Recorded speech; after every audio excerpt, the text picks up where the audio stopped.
Hi, Cheryl Patterson here. In this week's column, Aspire Unplugged, I want to talk to you about how to ease your anxiety. Recently, a young woman I'd never met before approached me asking if I'd ever experienced anxiety, if I had ever had a problem with it. And we had a meaningful exchange um, about her struggles with the problem, and sadly the lack of support that she was receiving from her loved ones, such as being told she was acting like a child. Many people don't realize the grip anxiety can have on you, like feeling like you're going crazy or like you're losing control. Thankfully, I was able to refer her to some articles that I'd written on the topic about anxiety and phobias, in addition to providing her two resources in the area.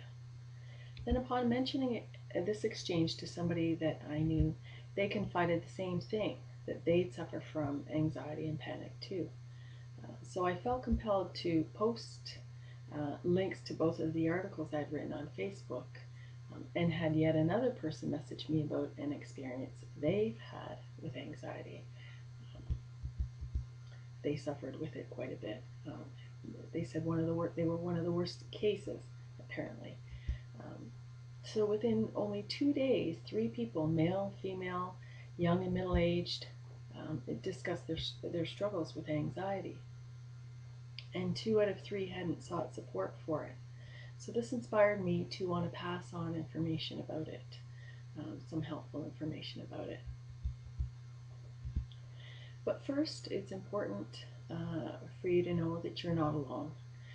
1 in 10 people suffer from anxiety, according to the Canadian Mental Health Association. So the following are some tips to help you ease your anxiety. First, know what's triggering it. For instance, the young woman that approached me had just moved from a large city to a rural area, far away from her friends and family, even though she was going to be working in a place that she'd worked before. A change like this can provoke a lot of anxiety about how things will work out, especially with her general support system no longer nearby. However, knowing her new situation has triggered her anxiety can help ease it somewhat, just by understanding that it's normal for this kind of change to be stressful, and that she's not going crazy as she described it. And she just needed to give herself some time to adjust to the change. Reduce the stress in your life. Dr. Pamela Frank, licensed naturopathic practitioner in Toronto, indicates anxiety can become a vicious cycle. You are under stress, so you feel anxious, and that puts extra demands on your body's ability to cope with the stress.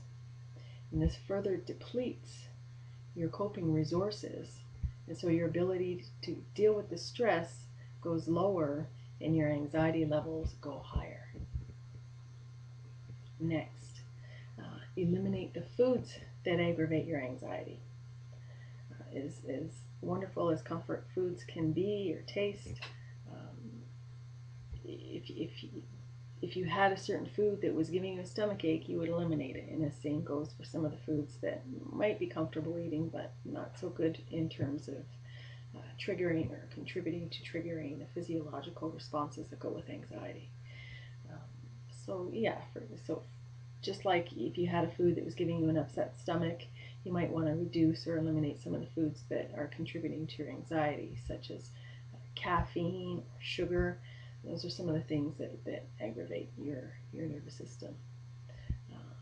And you can create a better equilibrium with foods such as those rich in magnesium, essential fatty acids, amino acids, and B vitamins. Exercise, not just for dieting or losing weight. It burns off the adrenaline, sugars, and fats that are pumped into the bloodstream when we're anxious, calming the nervous system and increasing the endorphins or happy hormones.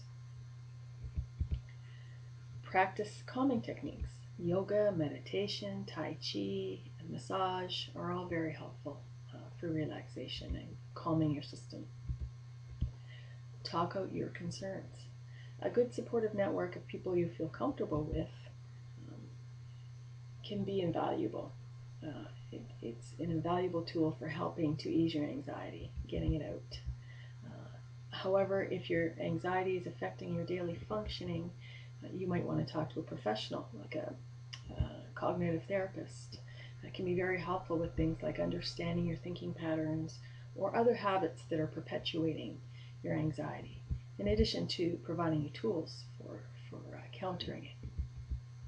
The goal is to reduce the fear, to better manage your reactions to situations that trigger it. Finally, if I could emphasize one thing, it would be to reassure you that your anxiety is one of the most treatable problems. Psychologist Elizabeth Gilchrist in Edmonton says anxiety is one of the most common and treatable mental health issues, and it's evidence-based and it's effective.